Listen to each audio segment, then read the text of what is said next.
It's just absolutely crazy, and it's not biblical at all. And the fact that these people would even have some of the ashes in a little plastic packet, I'm going like, no, you're not going to get any of those. That's just not real. You're not going to get those.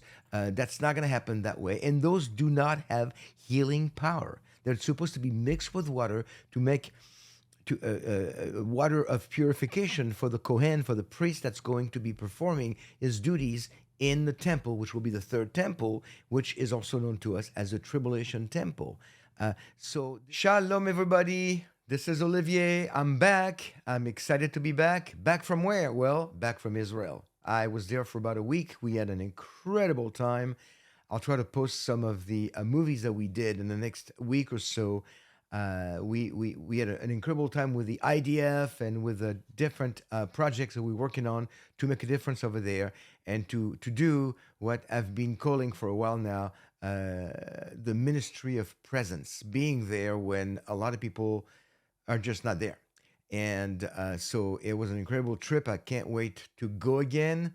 And a lot of things happened when I was gone, and I'm trying to catch up. And of course, my guest in a second will help me do that. Just want to remind you to look at the QR code on your screen and connect with us through Telegram. I continue to post there every day. Also, visit shalomandmessiah.com, our website, when you can connect with us. You can donate to a ministry. We thank you in advance for that.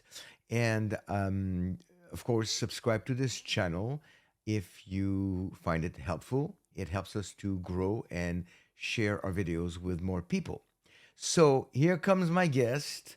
The regular is my most regular guest, actually, my good friend John Haller. John, welcome to the show again. Hi, Olivier. How you doing? You were in Israel, and I had forgot about it, and I hadn't heard from you, and I thought maybe I had made you upset with me, Yes, or you right. were blocking me or something.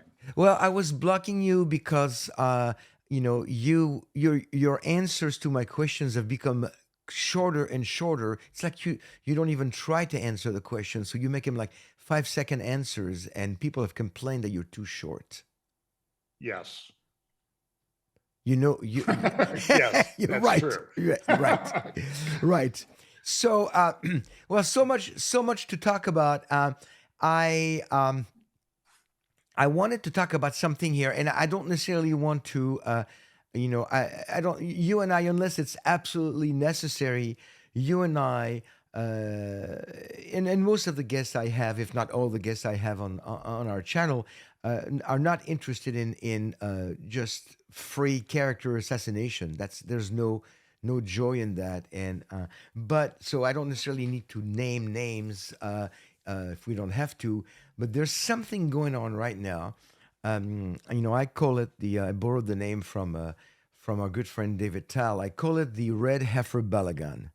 Balagan is a chaos, mix up, big mess in Hebrew, and I'm just a little concerned and I a little upset to um, the so to back up the story a few weeks ago, and then we'll get to talk a little bit about more about Israel and things that happened when I was there, and then things that happened outside of Israel that you can catch us up with. But this red heifer thing. 5 red heifers came in 2023 from Rockwell, Texas, which is where I reside, funny enough. And they're in Shiloh, or they were. I don't know how many of them are left because the stories are different. About 2 weeks ago or so, there was a cow that was burnt outside of the camp. I mean, it cannot, it has to be technically on the Mount of Olives. Um, some people say it's actually a real red heifer, a pure red heifer with less than 2 white hair. Some people say it's a regular cow, just like a practice run, so to speak. And and that's true. That happened. I'm not sure what kind of cow it was, but that happened. That's documented. But what I really don't understand is what's going on with those stories about people that have, which I've seen this guy on video. He's like holding a little packet of ashes that can be mixed with water and can purify and heal. And that's the thing, heal people.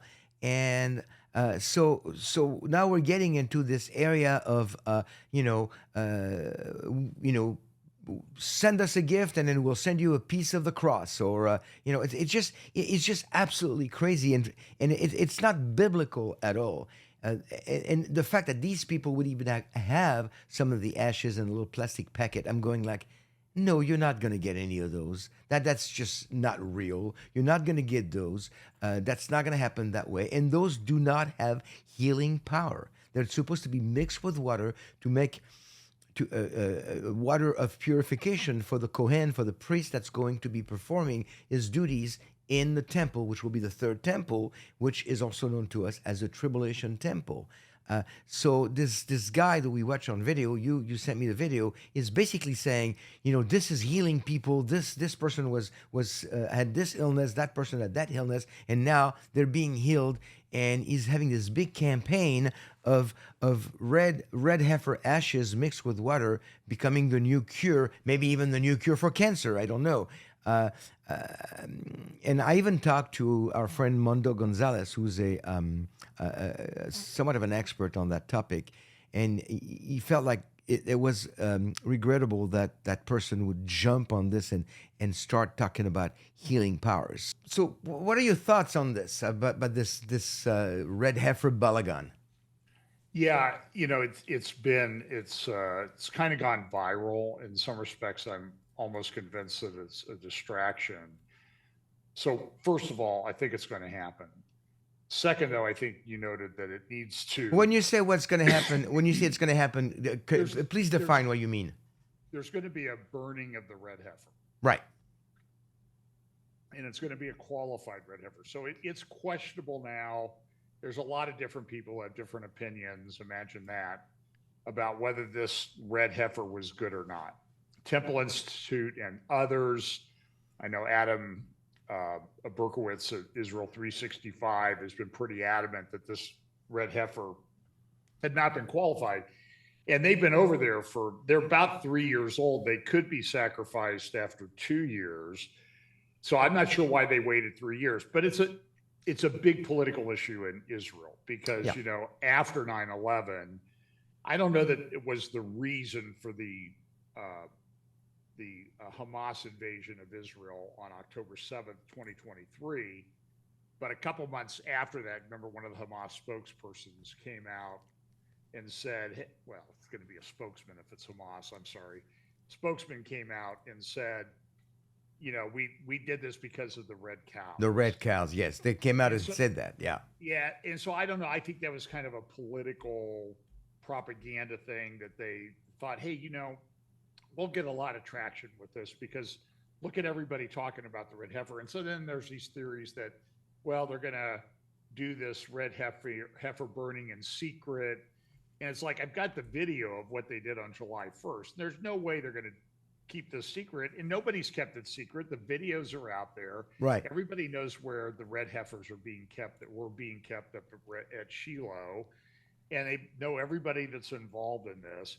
But the heifer burning, and it's clear to me, it needs to be made clear, it's not a sacrifice. There's a lot of people putting up videos Right. of the sacrifice. It's not a sacrifice.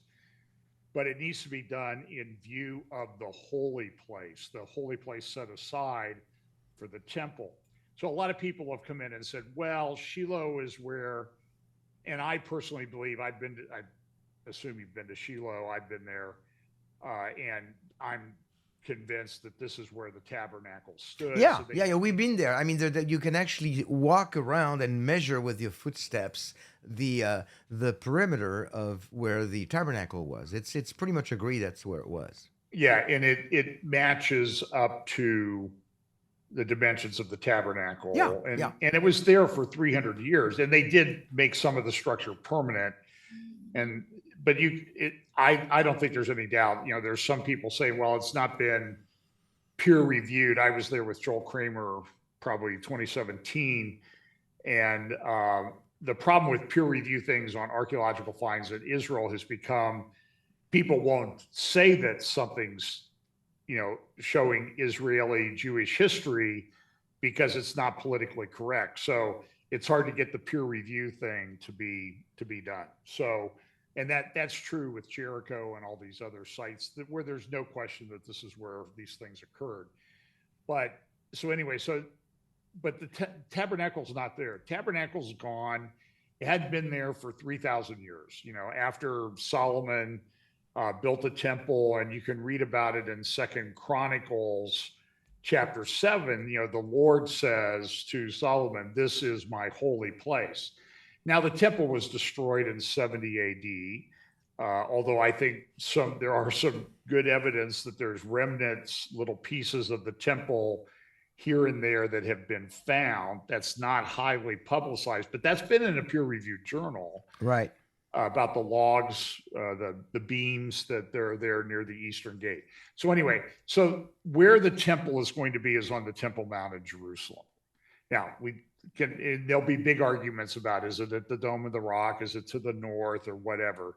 Let's just assume that's where they're going to build the temple, set up an altar that we read about that's coming. We read, 2 Thessalonians 2 references it, Daniel references it. So it's going to be in Jerusalem. So they have a place or two set aside on the Mount of Olives where they're going to do this burning of the red heifer.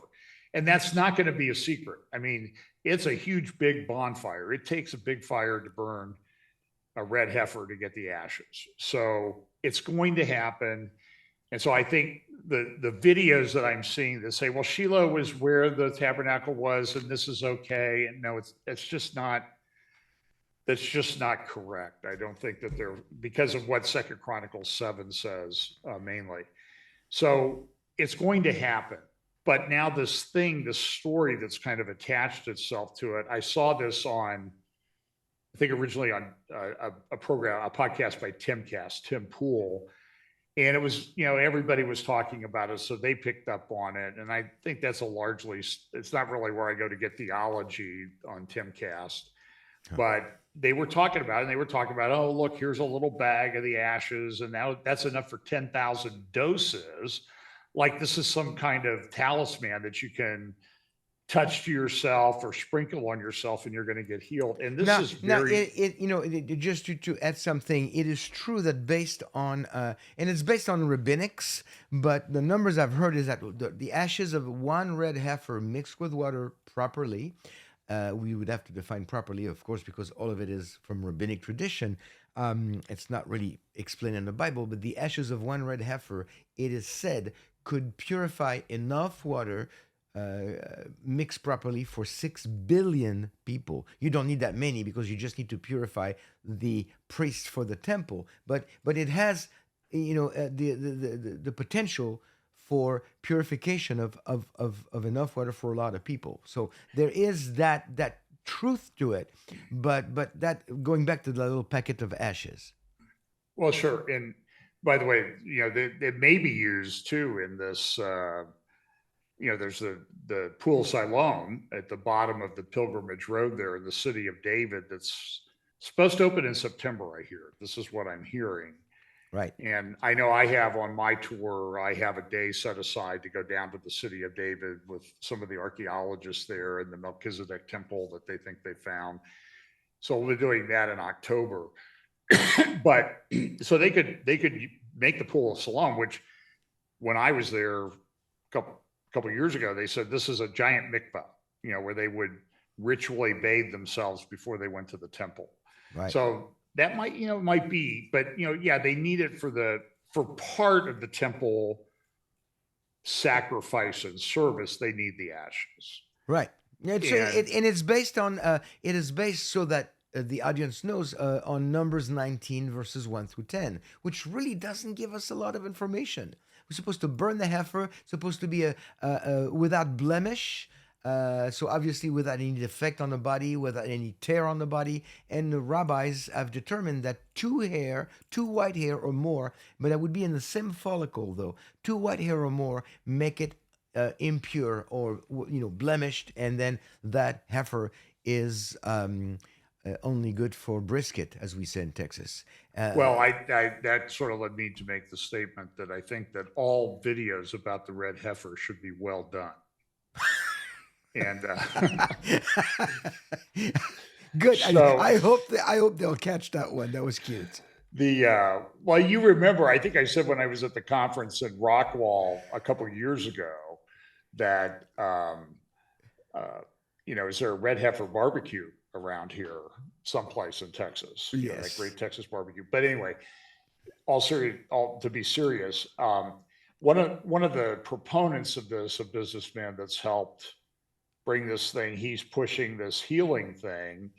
And he's also critical of the Jews because, well, the Jews added a lot to Numbers 19 in the oral Torah. In the oral Torah, but then I'm going to say, then you're adding a lot to the scripture by this oral assertion that these ashes can heal people. Exactly. And so I think that's at a minimum, that's a massive bit of hypocrisy on his part that he doesn't recognize it or apologize for it or repent of it.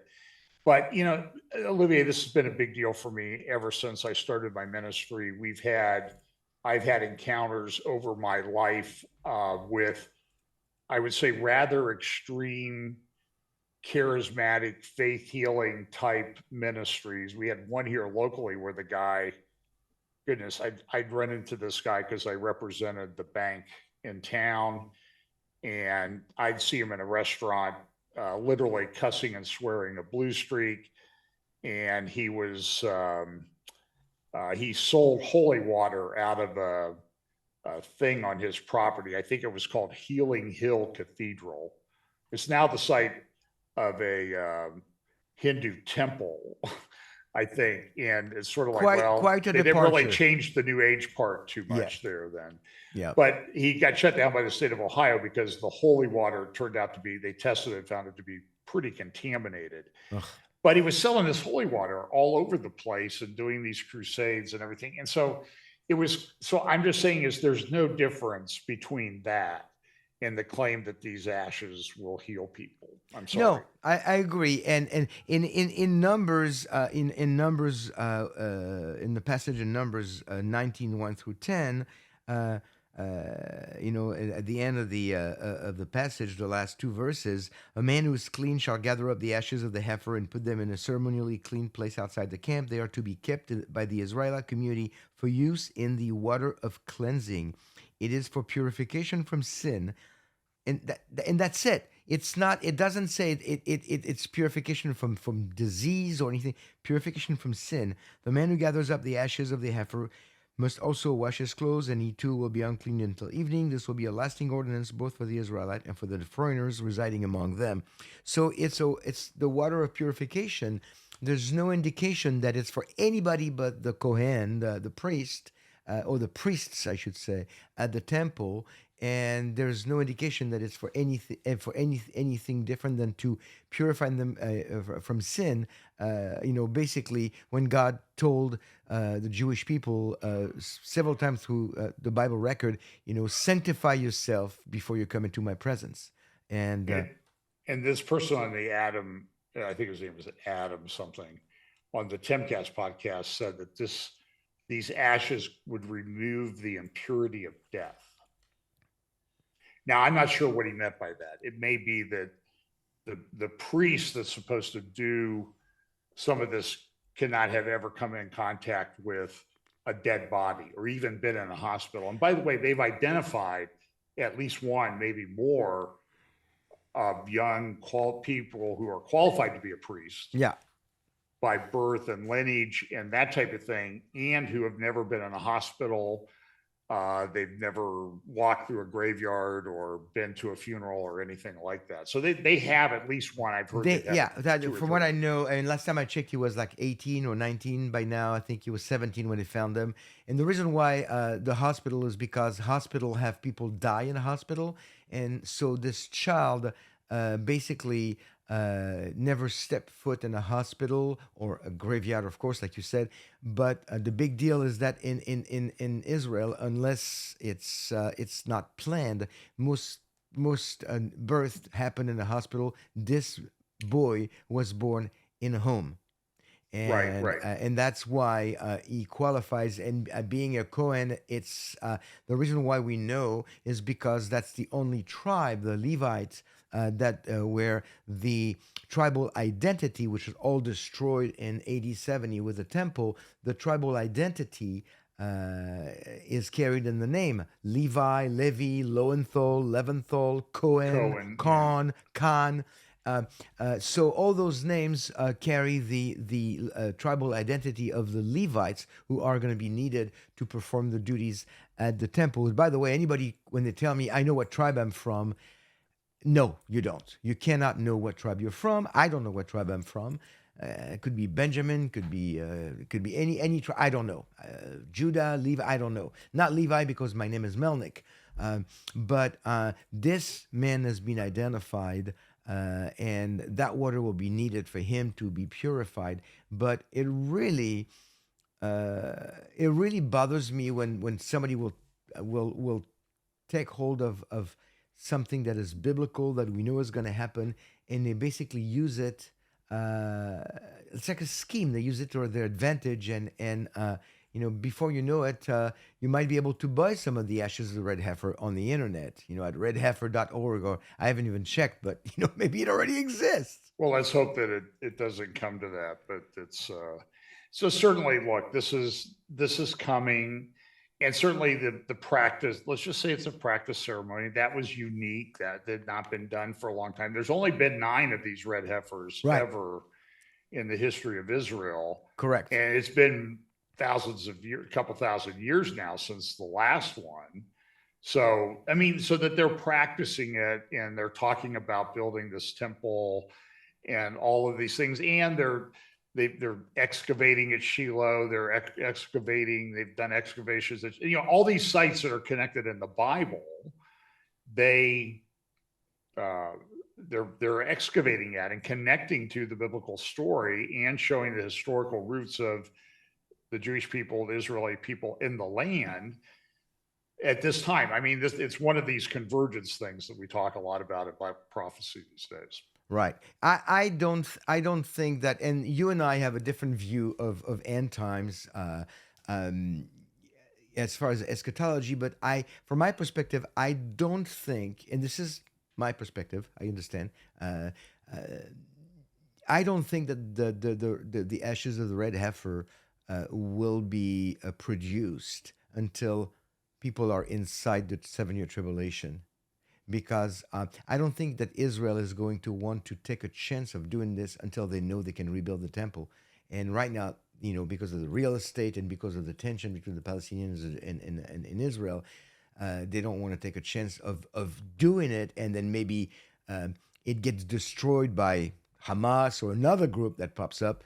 And so I think they're going to wait a little bit. Either going to wait, or they've selected. It's also possible that they've selected a red heifer and nobody knows. And I told you I was in Shiloh. It's about a year ago, a little over a year ago, and with several other guys, and we saw the red heifers. The funny part is that the lady who gave us the lecture and the tour, she said, make sure you do not touch them, don't come in contact with them. And as soon as she said that, one of the cows started pushing the back of my back with its face. So it's like I didn't touch it, but it touched me. So What's interesting, that part of the red heifer ceremony is that the heifer is supposed to walk to the site without any prodding or pushing. It's supposed to sort of voluntarily give itself up. And the red heifer is clearly a picture of Messiah sacrifice and that type of thing too. So there's a lot of parallels there Right. that are kind of interesting. Right, but I'm concerned because this Balagan, really, we've seen, you and I have seen some people that are usually a little more grounded in biblical truth buy into it, and that's disappointing. Yeah, and look, while we disagree on the timing of certain things, we agree on the basics, overall, huge, big picture. And if you get confused someday, you know where to call me, and we'll do a program. If I need to explain to you a couple things that, I'm joking about that. Oh, I But, know. Listen, the reason why you and I have become such good friends is because we respect each other's views, and we do agree on 99% of what's important, and the small differences that we have are not affecting God's program in any way, shape, or form, and the Right. importance of Israel. And then so I'm not worried. I mean, I And I wish know more. it, I Go ahead. know it's your program, but what we agree on, a really important thing is Israel, and maybe we should move to that now. Yes, yes. I think we've exhausted. You cannot beat we a dead red heifer. we've talked about that until the red heifers have come home. So Right. You cannot beat it. You cannot beat a red dead heifer, a dead red heifer. All right. I think we've also exhausted all the jokes on the red heifer. we may have. There's some others, but they probably are best left for private. Right. I think that's we'll just have to wait. It's going to happen. It's based on Numbers 19:1 through 10. Read that passage, study it. There's not much detail, but be careful as you study it that you don't allow for speculation to overtake biblical truth. And it's always a good rule for everything that we do. Now, uh, to switch subject, there was another thing I wanted to discuss with you is there seems to be every time we meet, it gets worse. A, a, a, a shifting of the conservative right camp away from Israel. And we know that we've lost, maybe they never were to start with, but we've lost Tucker Carlson and Candace Owens. And now looking at Megyn Kelly starting to make some statements that are very, very dangerously anti-Israel and with no foundation, no truth. And Marjorie Taylor Greene also was interviewed recently. So I don't even know how to handle all this, John. It's really it bothers me because Well, we're losing friends. We're making new enemies, but we're losing friends, people that we knew we could count on, either reporting the truth or being grounded in facts. And these people are starting to say things that are completely impossible to prove, but people don't care. They listen and say, yeah, that's the truth. So what do we do well, with that? you sort of wonder that. So, for example, let's look at Candace Owens. She's gone after the president and first lady of France. First Claiming that, first man of France, you mean? well, yeah, whatever. Yeah, whatever She she claims says. that the Brigitte Macron is a male, Yeah. and it's interesting. She put up a thing. She goes, well, a couple of years ago, she was saying, "Oh, I don't trust AI software. Don't trust AI stuff." Now she's saying, "Oh, there's this AI photograph identifying software, and I used it, and it proves that Brigitte Macron is really her brother, the person they claim to be her brother. It's her. She had a sex change operation, I guess." And so I posted on Candace's Twitter account. I said, I think maybe if you're so enamored with that photograph personal identification software, maybe we should get old photographs of you and current photographs of you and see if you're really the same person, because it seems like you've changed quite a bit. Oh, I'm sure she's going to respond to that. I don't know. I'll have to go back and check. I thought it was pretty good. I hope she didn't delete it. I nobody, so she probably won't. But and it's like every day there's something coming out of her. Like after the meeting on Ukraine that Trump had with the European leaders, she said, "Well, this wasn't an important meeting anyway, because we all know that Bibi Netanyahu controls all the wars in the world." It seems like she's got a couple of things that she wants to discuss, and she doesn't depart from those two themes. First of all, John, I'm sorry for saying this, but if Brigitte Macron is a man, who cares? What does that change on the global economic stage? I mean, nobody cares. I don't care. We got bigger fish to fry than to figure out if she had a sex change, if he had a sex change. I don't care. And for her to to persist on trying to prove that, I think is just ridiculous. That I don't I care so know. much. But the one on Israel, she posted, I think it was a couple of days ago, and I didn't really follow every day like I take an eye. Take a look at her stuff every day. But when I was in Israel, I had better things to do. Uh, she said something about Jewish people are committing sexual acts with toddlers, 2 and 3 year old toddlers. And that it's approved in the Talmud. It's proved in the Talmud.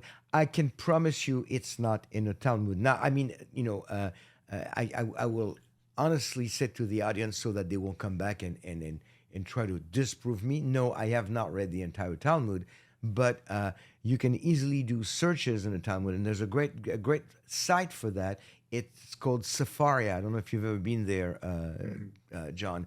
Sefaria, Sefaria, which has all the Jewish sages and rabbis and Talmudic writings, way beyond what I could ever even read in my entire life.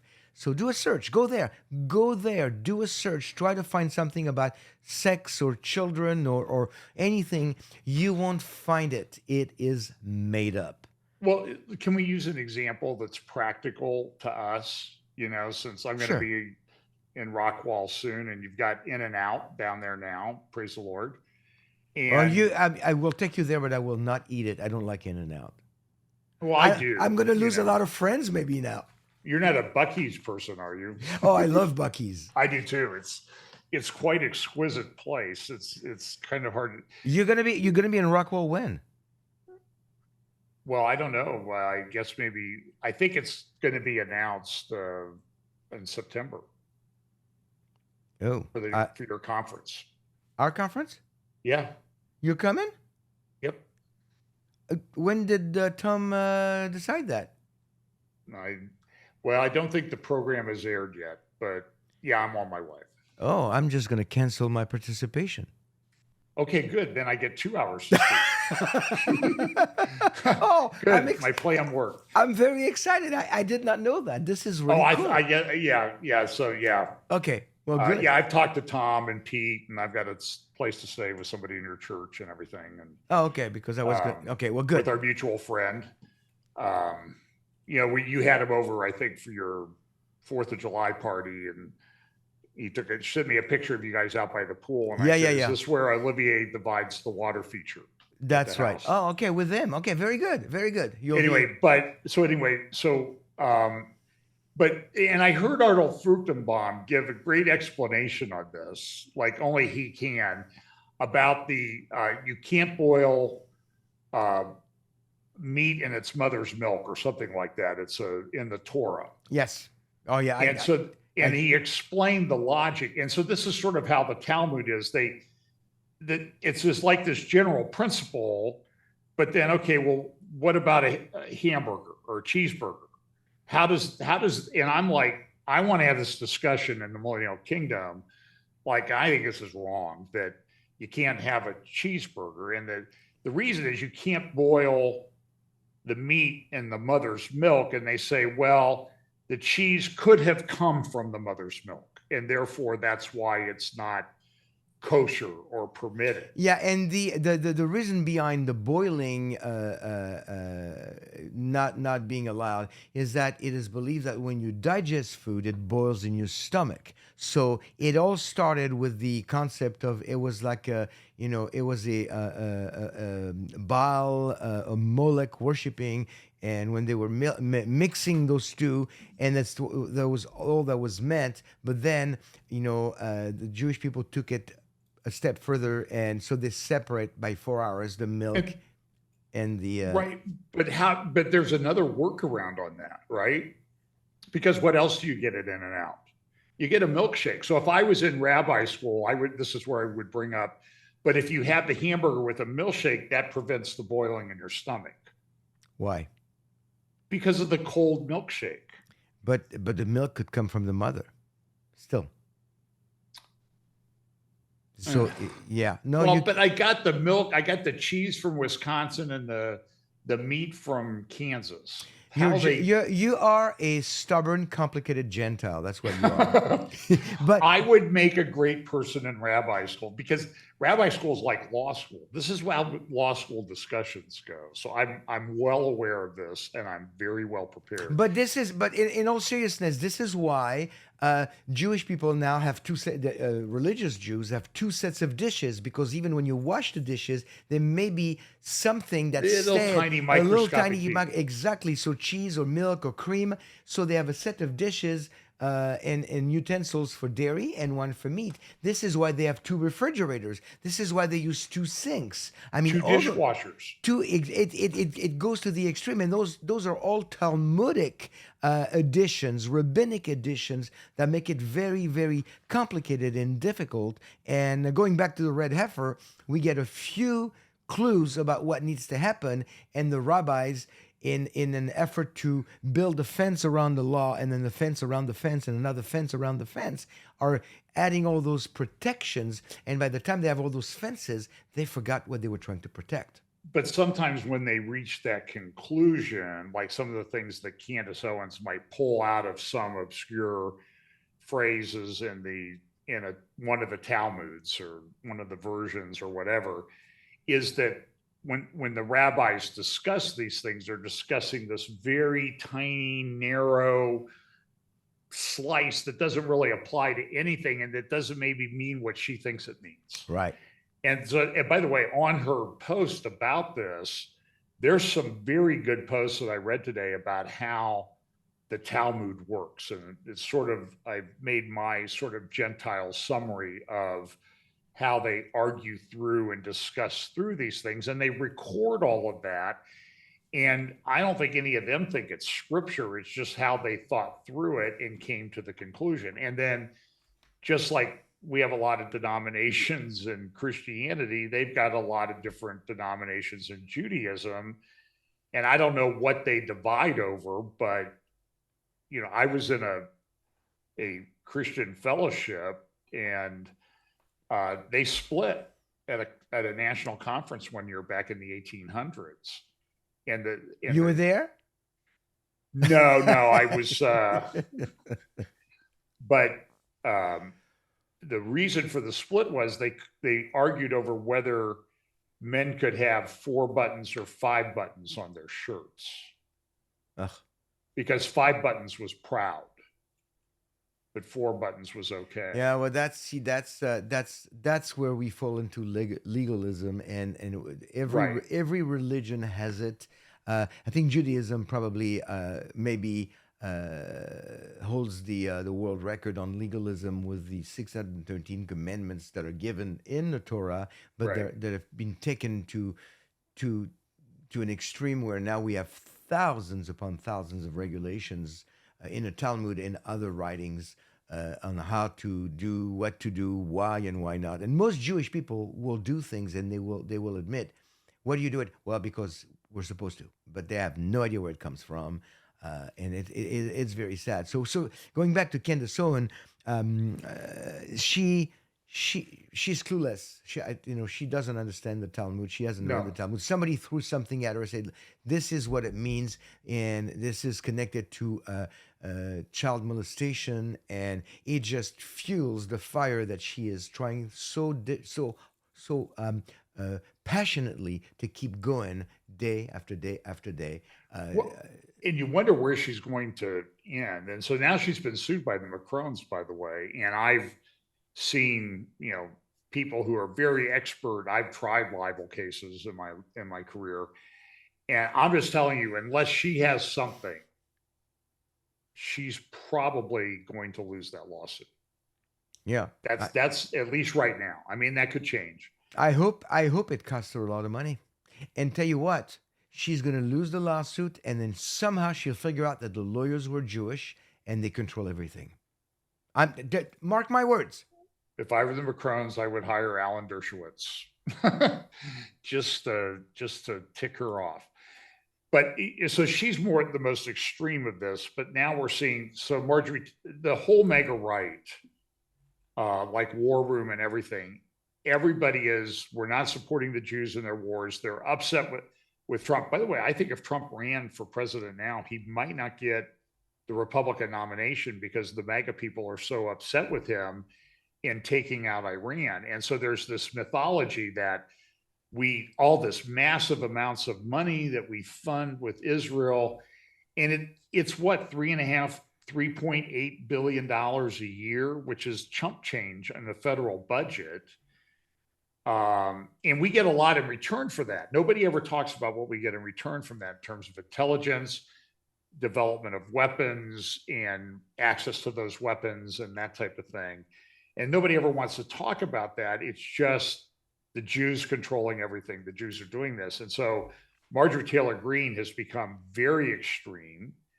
And the mythology from her and a congressman from Kentucky named Thomas Massie, who's a Republican, but he's more libertarian than anything, which means my view of libertarians is they have no clue what geopolitics is about. They don't understand the way the world works. They live in this very naive, idealistic world. But but everybody says AIPAC, American Israeli Political Action Committee. And she was on Megyn Kelly the other day saying that AIPAC should register under FARA, the Foreign Agent Registration Act. And it's a felony not to register under that. I think, for example, Hunter Biden had not registered as a Chinese agent. You have to register. But AIPAC is an American company. It's not a foreign country. It's not, right. It's not put up by Israel or anything. And when you rank all the Political Action Committee contributions to Congress, I think last year they were 199th on the list in the amount of money, which meant that there's 198 that give more. And so my question for Megyn Kelly and Marjorie Taylor Greene, sometimes it's not good that they have these interviews where it's just Megyn and Marjorie Taylor Greene. Why don't they have somebody there that's actually going to ask a difficult question?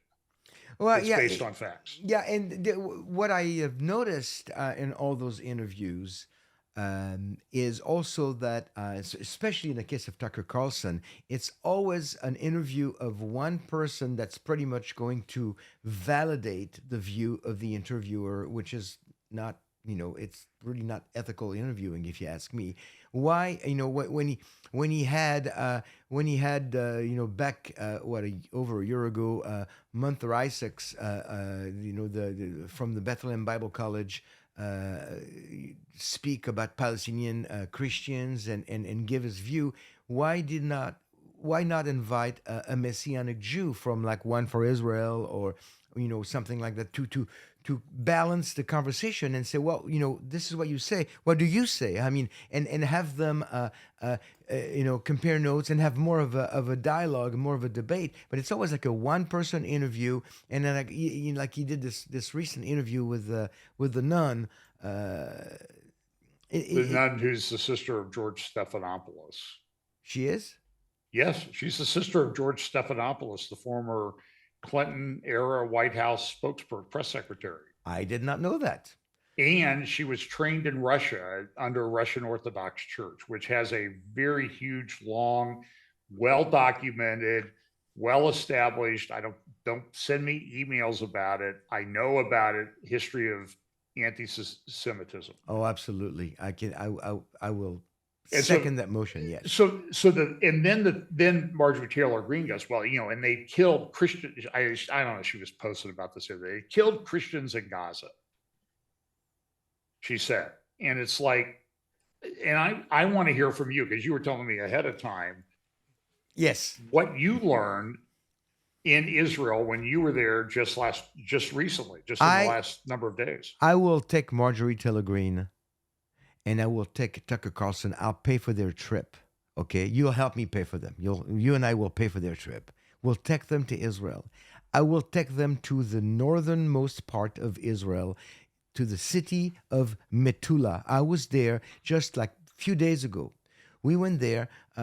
This was not a tour. This was a time for us to bring supplies, to encourage people, to identify new needs, and to help Israel survive. And So one day we went to Metula, which is a town that, because of the massive drop of rockets from Hezbollah, literally, a kilometer away, because we're right at the border with Lebanon. That town has been very, very has been destroyed in many ways, and a lot of homes have big holes in the walls or roofs. And so we're walking around looking at the. But give me the stats though, because on October 7th, there were what, 2,000, 2,500 people Yeah, who lived in between Metula? 2,000 and 2,500 people live in And how Metula. many are there today? Right now, they think they're back to about 400. Okay. And so they're not really. There's a big center called the Canada Center, which is kind of like an amusement park with a skate rink and a pool and all those things for kids and families. And we walked through this. The place is closed. We walked through it. It's completely. It's like the Blitz of 1940s. It's like it's destroyed, and there's nothing left. And It so looks like Mad Max after in yes, the yes, apocalyptic like war. zombie apocalypse. I mean, it's like there's nothing left. So 400 people they're starting to come back slowly, very slowly. So we're walking around. We see this man in his yard. He sees us taking pictures, and he comes out and he goes, "Hey, hi, can I help you?" And the man was probably kind of lonely. Turns out he's a journalist, and he was born in Metula, so this is his hometown. He's lived his whole life there, and he owned two homes next to each other, and he was living in one and remodeling the other one that had been destroyed by a rocket. By the way, he told us, he said, "I know exactly who sent the rocket and from what home."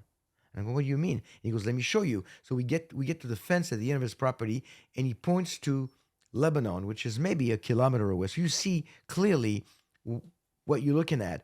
And he goes, "You see all this debris and ruins and destruction?" And we look and goes, "Yeah, of course." And he said, "Well, that's where Hezbollah was camped. This is where they shot their rockets from. It's all destroyed." You're You know, talking about looking into Lebanon and looking into seeing. Lebanon from the northern part of Israel in Metula. We're looking away, a kilometer away, 2/3 of a mile. I mean, you can see the details. You don't, Sure. and so we see the destruction. And we go, "Yeah, it's all destroyed." They said, "We know that Hezbollah has been pushed back, and they've been, largely destroyed." And he goes, "Look to the right." So we look to the right. He goes, "About maybe 200 or 300 yards to the right. What do you see?" And I look at him and I say, "Well, it looks like they missed, because there's a big chunk of homes are still standing untouched." And he goes, "That's a Christian village." And we all went like, "Oh." He said, "It's untouched because IDF had clear instructions. Destroy Hezbollah. Make sure you don't destroy anything on that side, because they're Christians." Surgical precision. All the homes Right. were standing erect. Not one had been touched. Everything on the left. Hezbollah had taken over to shoot rockets. One of them landed on his house. All gone. You don't see this on CNN. You don't see this on Fox. You don't see this anywhere. You have to go to Israel to learn those things. You have to talk to the people. You have to ask them. I was given a lot of footage from people on the street. I met somebody in a ice cream parlor who showed me his phone, and he said, "This is when we stopped some of the terrorists." Another person who showed me on his phone how Hamas was actually cutting the throat of a man on the street live. The person is alive. They put him down and they cut his throat. I can't show this anywhere, and I cannot unsee it. I have the footage. Yeah, and here's the point too for Marjorie, and I would love to go on that trip. As torturous as the flight over might be, I think it will be much quieter on the way back after they see this thing. And Tucker Carlson interviewed Stephanopoulos' sister, the Russian Orthodox nun, and they asked. It did come up. Sometimes the truth comes out in these interviews, and she said, "We don't really go into these Islamic areas and share the gospel, wink, wink, wink, because they'll kill you." And that's why the Christians have left Nazareth. They've left Bethlehem and that type of thing. It's not because the Christian population of Israel has gone up, But the point is that not too many miles away from Metula is the Druz areas of I forget the name of the mountain there in southern Syria, across from the Golan, where the Druz mountain We were there area where they too. live. We were there too. You were in the Golan. We were there. We went to the Druz village, and we had a chance to listen to the story of a first responder on that football soccer field when the 12 kids were killed. So you went to Module Shams. Yeah, and that he was the father of one of the kids, and he ended, he was a first responder. He went to look for people on the field, and the first person he found was his 12-year-old daughter. So we have the whole story. Wow. It was so sad. It was so sad. But so here's the point. And when the Turkish-backed Syrian army divisions went into the Druze areas of Syria, they were slaughtering Druze and Christians, whole Christian families, pastors, and their families and kids and extended family were murdered, slaughtered, killed by these guys in Syria. We see stories coming out of Mozambique, out of Nigeria weekly about Christians being put in a church and burned or beheaded or whatever. And the point of it is Marjorie Taylor Greene, Steve Bannon, and all his little, sycophants, and Megyn Kelly never mention Christian slaughter anywhere. No. But let a rocket in a war zone, graze across on a Christian church in Gaza, and everybody wets their pants over it. No Jews, no news. That's right. It's really, and so, and I mean, I pointed this out over and over in my updates is, yeah, look, a lot of people been killed in Gaza. Get that. But what about 800,000 to 1 million dead Syrians? What about 800,000 dead Sudanese? What about 800,000 dead Arabs in Yemen over the past number of years? And there's not a single peep. There's not a march or anything like this. And it's a complete hypocrisy. It is. By the way, I don't know. I've researched this, and I may be wrong. Okay, so I will qualify for I may be wrong. But I was looking at population statistics from an organization. It's called, the UN. Oh, I've heard of them.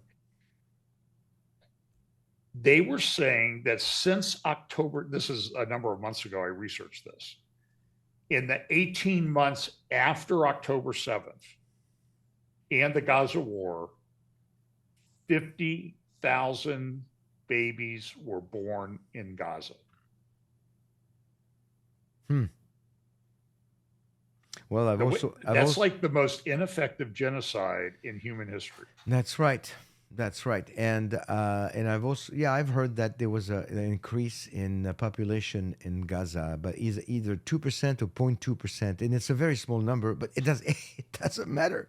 It's a plus. Right. It's not a minus. It's a plus. It's just yeah. And so it's going to keep going. It's going to keep going, and then we need to identify the friends that we've had for a long time that we're losing. And it was pretty shocking with Megyn. I've kind of seen little bits and pieces of things, like because she's friends with Tucker, so Tucker's okay, and it's he's in her friend zone. Right. So he'll get away with a lot of stuff before she'll call him out. And that happens with all of us. We're all like that. Yes.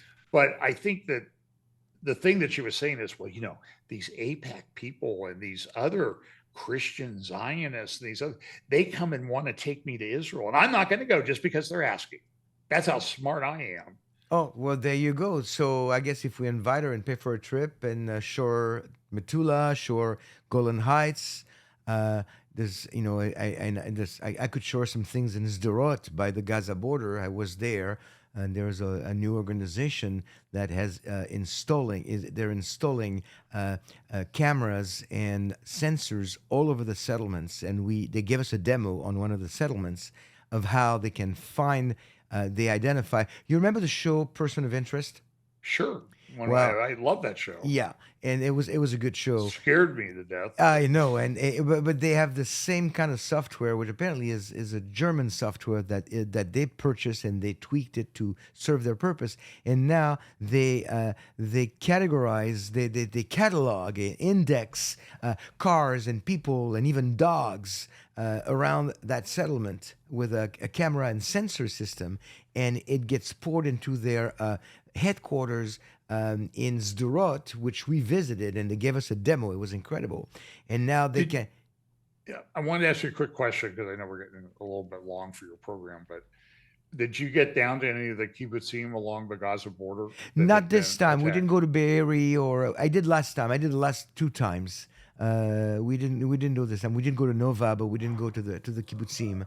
But that in that demo they gave us, they showed us that there's a car passing on the street or on the hill. The camera catches it and it gives you a percentage. Like the one we saw, it said 57%. I said, oh, that's not 100%. He goes, if it's anything above 10 or 15%, it's one of ours. We've got the car color, the shape, the plate, everything, and so it's okay. But if anything does not belong, we now have a way to push one button, one click on the phone app, and within 2 minutes or less, somebody armed will be in that area. And that's since October 7th. And it's the first time that Israel has figured out a way. And this is a private a company. They're trying to sell the idea, the concept to the government. So they're in the process of doing that. It's the first time that they have gathered intel that they connect the medics, the army, and the police together. That button, you push it, everybody knows. And boom. Wow.